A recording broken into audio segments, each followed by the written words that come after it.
Сәлеметсіздер ме оқушылар? Бүгінгі жаңа сабақ 11-ші сабақ. Ұлттық ойындар. Қазақтың ұлттық ойындары арқан тартыс, ақсүйек, түйілген орамал, асық ату. Бұл ойындар адамдарға өте пайдалы. Себебі бұл ойындарды адамдар ойнап, шыдамдылық пен мергендікті үйренеді. Сондай-ақ жылдамдық пен тапқырлықты да үйренеді. Әрі күш жұмсайды. Ақсүйек. Ойнайтын адамдарды екі топқа бөлдім. Бірінші топтың басшысы мен, ал екінші топтың басшысы Сартай болды. Ақсүйекті қай жаққа лақтыратынымызды, қалай жүгіретінімізді келісіп алдық. Алтыбақанға дейін жүгіретін болдық.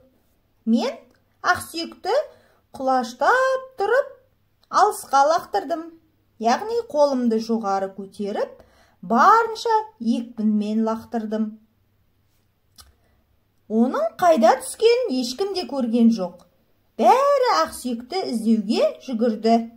Бір кезде Сартай еңкейіп, жерден бір нәрсені көтерді.